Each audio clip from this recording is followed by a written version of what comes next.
DHCP snooping. DHCP snooping क्या है? DHCP snooping क्या है? एक नेटवर्क में अटैक आप बोल सकते हो कि एक ऐसा यूजर है, एक अटैकर है जो एक नया कोई अपना DHCP क्रिएट कर लेता है और जिसके थ्रू जो एक्चुअल DHCP होता है उसके थ्रू हमारे जो भी DHCP क्लाइंट्स है उनको एड्रेस नहीं मिल पाता है। वो जो अटैकर है उसका जो DHCP है उसके थ्रू वो एड्रेसेस रिसीव कर रहे हैं। इसका मतलब क्या है कि वो बाकी नेटवर्क के साथ कनेक्टिविटी उसकी ब्रेक हो जाएगी। किस तरीके से, तो समझने की कोशिश करते हैं हम लोग।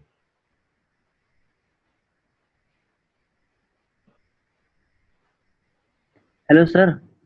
हाँ सुनना, अमर बोलो। सर एक बार फिर से डिफाइन कर दीजिए इसको। हाँ, DHCP स्नूपिंग की बात मैं कर रहा हूँ तो देखो DHCP स्नूपिंग की रिक्वायरमेंट क्या है ये समझो।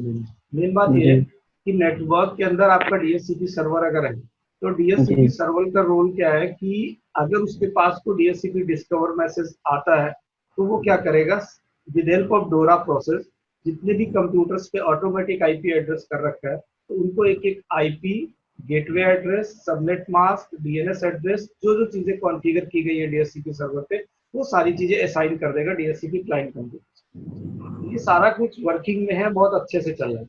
लेकिन इसी बीच में नेटवर्क के अंदर कोई अटैकर आ जाता है।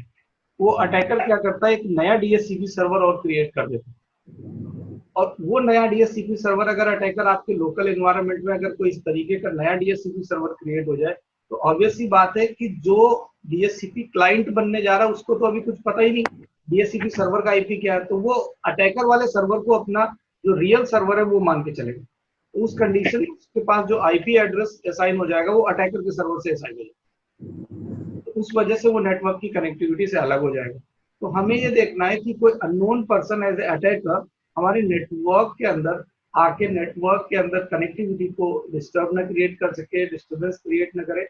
तो कोई भी अननोन पर्सन आके पता चला नेटवर्क के अंदर पूरा का पूरा, क्योंकि DHCP से सारे सभी को आईपी मिलते हैं, और अगर वो आ जाएगा तो उसके थ्रू क्या होगा, पूरा का पूरा नेटवर्क आपका खराब हो जाएगा, डिस्टर्ब हो जाएगा। ठीक है, चलो देखते हैं किस तरीके से हम लोग कर सकते हैं इसको, स्नूपिंग क्या होता है। तो फाइनली ये हमारे पास एक स्विच, ठीक है, इसमें हमने एक कनेक्ट कर दिया DHCP।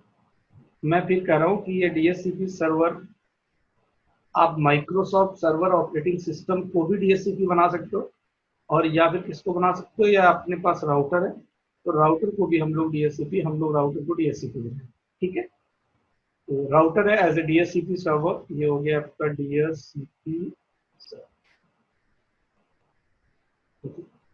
DHCP सर्वर है। इसके बाद आपके ये जो कंप्यूटर्स लगे इन सभी को आप as a DHCP client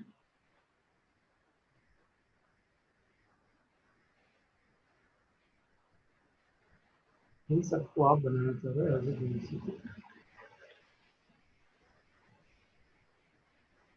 client. ठीक, आपको जैसा प्रोसेस के बारे में पता है कि डोरा प्रोसेस की हेल्प से DHCP पे आपने जो असाइन नेटवर्क का 192.168.10.0 plus the IP address of DHCP server is 192.168. Okay, DHCP डोरा प्रोसेस के थ्रू इन सबको आईपी मिल जाएगा। मान के चलते हम लोग .1 .2 .3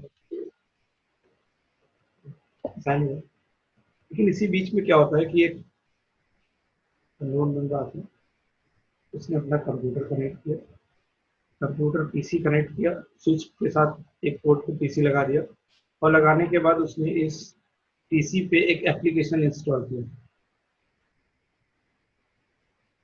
कौन सा एप्लीकेशन? जो DHCP सर्वर पे अटैक करने के लिए बनाया गया as a copy of DHCP server. ठीक है, और इस पे एक नेटवर्क, नया नेटवर्क इसने बनाया कि ये 10.10.10.0/24 द गेटवे 110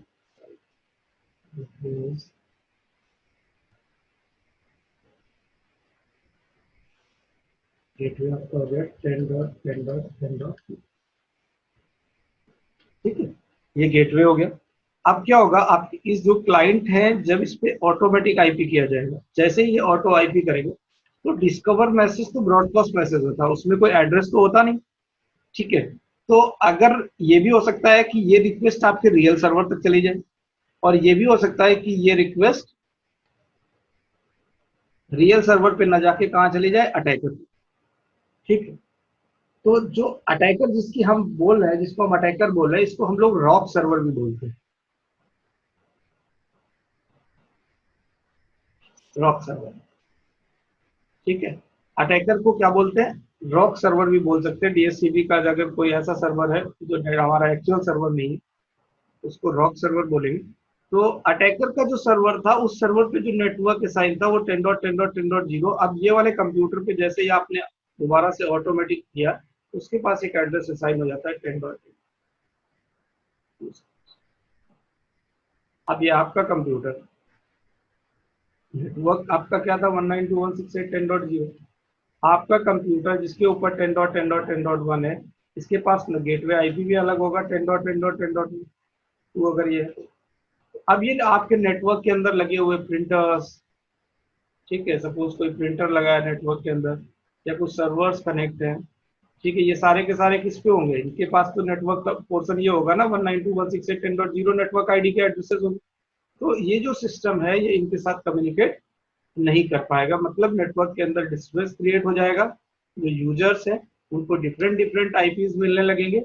और यूजर आपको हो सकता है, यूजर कोई टेक्निकल नहीं है, यूजर तो अपना कोई और काम करता है, वो सॉफ्टवेयर डिजाइन कर रहा है, या फोटोशॉप पे काम कर रहा है, या अदर गेम का कोई काम है। तो वो जो यूजर है वो तो उसके तो अलग अलग टास्क है अपने अकॉर्डिंग, लेकिन यूजर को लगेगा कि हमारा फाइनली हम अपने सर्वर के साथ कनेक्टिव ब्रेक हो चुकी है, प्रिंटर के साथ कनेक्ट नहीं हो पा।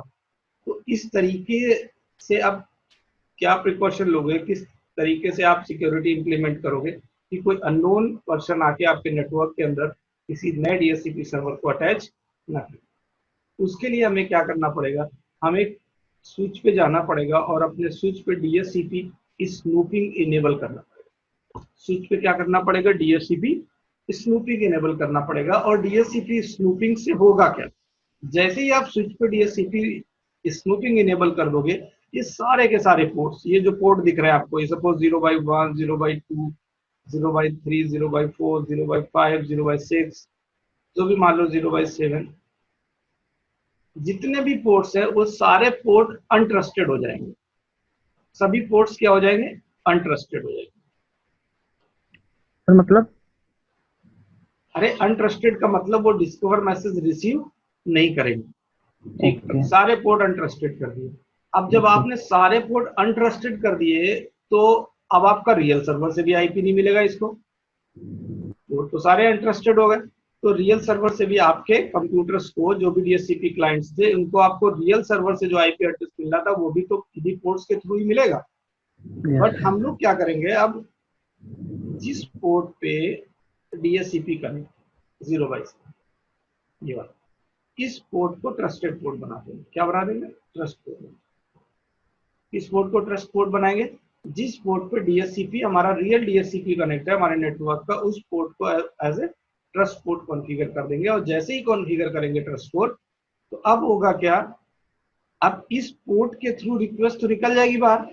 और ये तो क्या था, अनट्रस्टेड पोर्ट था। तो अनट्रस्टेड पोर्ट पे आके अगर कोई अपना कंप्यूटर कनेक्ट करता है और उस पर वो डीएचसीपी का कोई गलत एप्लीकेशन इंस्टॉल करके अटैक करने की कोशिश करता है, तो फिर नेटवर्क के अंदर हमारे कोई भी डिस्टर्बेंस क्रिएट नहीं करता। बट हाँ, जैसे ही आप स्विच पे डीएचसीपी स्नूपिंग इनेबल कर दोगे, वो हर पैकेट को रीड करेगा। पहले डीएचसीपी के जितने भी पैकेट्स होते थे उनको रीड नहीं करता था, जस्ट फॉरवर्ड करता था। अब वो क्या करेगा, स्विच जितने भी पैकेट्स होंगे, एवरी पैकेट, मतलब discover packet, offer packet, request and acknowledgement, सारे पैकेट्स को रीड करेगा। इसका मतलब रीड करने का मतलब स्विच के ऊपर तो लोड बढ़ जाएगा नेचुरल। तो अगर सिक्योरिटी आप लगाओगे तो डिवाइसेस अपडेट होते रहते हैं, डिवाइसेस को अपडेट लगानी पड़ेगी।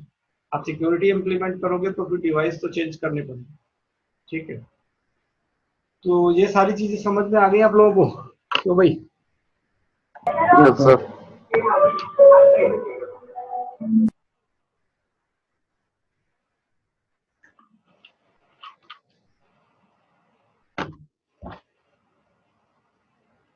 तो ये हो गया आपका डीएचसीपी। और भी क्या चीजें हो सकती हैं?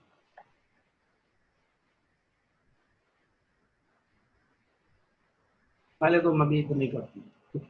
इसके बाद एक रियल लैब हो गया। तो पहले मैं क्या करता हूँ, इस तरीके की एक लैब क्रिएट करता हूँ। उसके बाद में एक रॉक सर्वर बनाएंगे अटैकर का, अटैकर के थ्रू देखेंगे और इसके थ्रू आईपी एड्रेसेस मिलेंगे, वो सारी चीजें। अब इस बात को, जो डायग्राम अपने पास है वो डायग्राम मैंने कनेक्ट कैसे किया है उसको देखिए।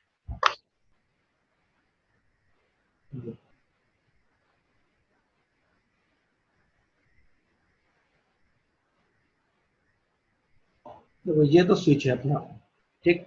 स्विच का जो मैंने सबसे पहले मैंने लिखा हुआ है, ये जो सर्वर है, ये जो राउटर लगा हुआ है, इसको हमने बनाया डीएससी। देखिए, इसको बनाया हुआ है हमने डीएससी। उसके बाद में दूसरे वाले को बनाया हुआ है सी1, क्लाइंट में, ठीक है। और उसके बाद जो थर्ड सर्वर है, इसको बनाया है मैंने रॉक से, ठीक है।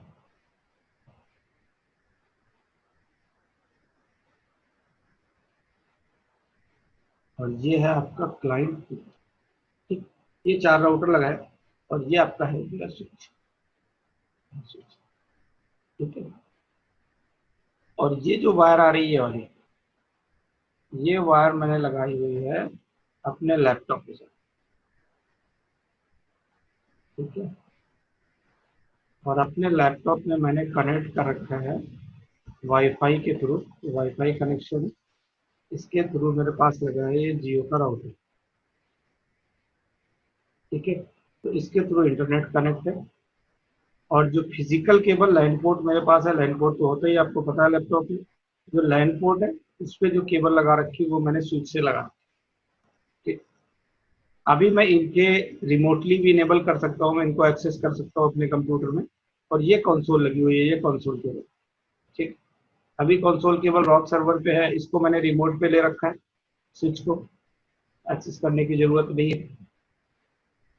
तो समझ में आ गया ना डायग्राम कैसे बनाया रखा हमने, या उस पे बना दूं मैं यस। नोट पैड पे? बोलो तो नोट पैड पे बना देता हूँ, सेव रहेगा तुम्हारे पास। एक मिनट, मैं इसको कैंसिल करते हैं, व्हाइट बोर्ड पे बना देते हैं। इस तरीके से है, आप सिंपली मान लो ये है आपका,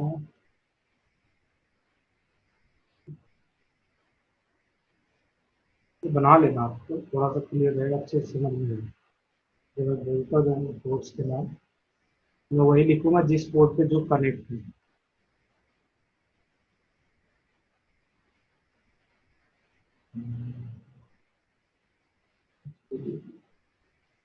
इस पे कनेक्ट है डीएससी,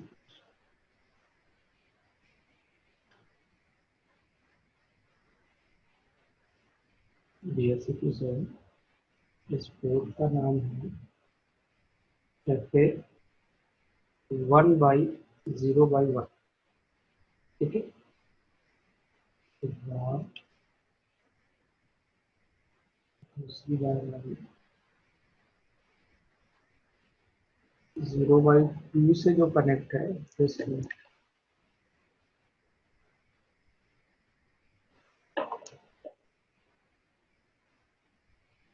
2 से कनेक्ट है आपका क्लाइंट 1,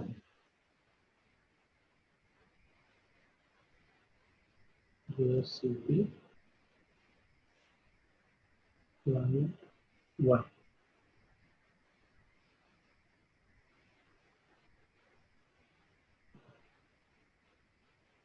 उसके बाद आपका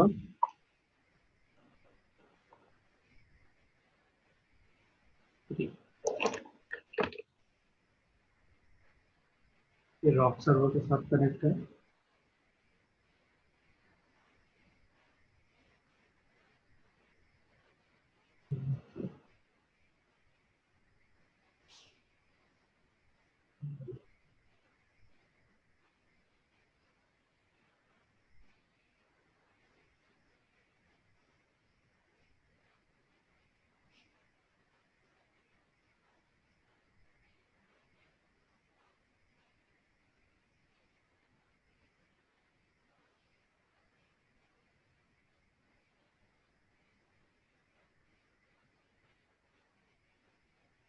ये आपका DSC की लाइन, ठीक है, इंटरफेसेस के नाम लिख देते हैं, जैसे 1/0/2 और ये हो जाएगा ऐसे 1/0/3। ये है आपका ब्लू 0/1/0, 1/0, ठीक है। ये डायग्राम कनेक्ट कर लेना, ये फिजिकल कनेक्टिविटी कर रखी है